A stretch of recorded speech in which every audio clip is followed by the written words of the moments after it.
Kalau kita melihat dari data deportasi kita di bulan Juli, Mas, itu kita mendeportasi sekitar 11 orang di bulan Juli. Nah, mereka yang kita deportasi ini adalah mereka yang masuk melalui jalur-jalur yang tidak sesuai atau jalur tikus kita sebut tadi. Nah, ada beberapa kendala, Mas. Yang pertama, masyarakat kita tidak memiliki dokumen seperti paspor. Sebenarnya untuk masyarakat kita di garis batas ini diberikan kemudahan fasilitas berupa pas lintas batas. Tetapi sejak tahun 2020 pemerintah Timor Leste tidak memberlakukan lagi pas lintas batas, sehingga masyarakat kita yang akan melintas menggunakan pas lintas batas terkendala ketika akan masuk ke pos Sakato di Timor Leste. Dan ini juga berlaku di pos-pos lain di Mota Ain, Mota Masin maupun Napan, sehingga masyarakat di tengah kebutuhannya, tuntutan untuk harus melintas untuk menghadiri berbagai acara adat, kekeluargaan, ritual-ritual keagamaan misalnya, terpaksa mereka mengambil pilihan untuk melintas melalui jalur-jalur tikus. Mungkin kami berharap sudah dalam rapat-rapat kami sampaikan kepada teman-teman dari Timor Leste, pemerintah Timor Leste untuk bisa mengaktifkan kembali pas lintas batas. Dan kabar terakhir yang kami dengar sementara dirapatkan di tingkat kementerian mereka di Dili, dan semoga ada kabar baik untuk pas lintas batas ini. Pak, jadi memang masyarakat itu menggunakan jalur tidak resmi karena memang mayoritas tidak punya paspor berarti Pak? Iya, sementara seperti itu Mas. Rata-rata mereka yang kita deportasi, kita pulangkan baik dari Indonesia ke Timor Leste atau dari Timor Leste ke kita, rata-rata mereka tidak memiliki dokumen perjalanan seperti paspor. Aktivitas di PLBN ini seperti apa sih Pak, untuk perlintasan orang maupun perlintasan barangnya seperti apa?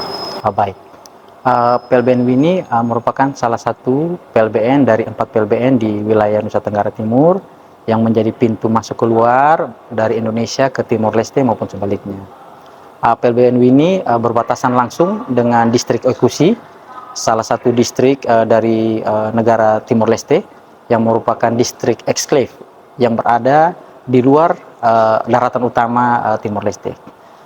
Sebagai PLBN transit, PLBN Wini menjadi PLBN yang menghubungkan antara Mota Ain dan Oikusi, dan rata-rata setiap harinya pelintas yang melintas di PLBN berkisar antara 130 sampai 150, dan di hari-hari libur, hari-hari besar keagamaan atau hari raya kemerdekaan negara Timor Leste itu bisa melonjak dari 500 sampai 1.500 pada waktu-waktu tersebut.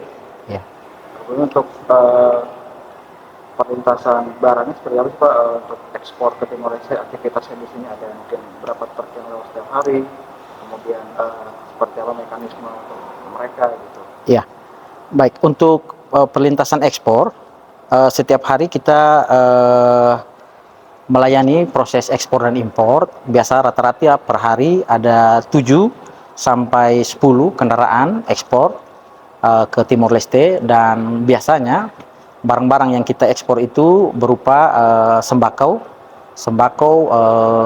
terus suku cadang kendaraan baik roda 2 maupun roda 4, bahan-bahan bangunan, air mineral, barang-barang plastik, juga furniture atau mebeler. Itu biasanya kita ekspor dari Indonesia ke Timor Leste.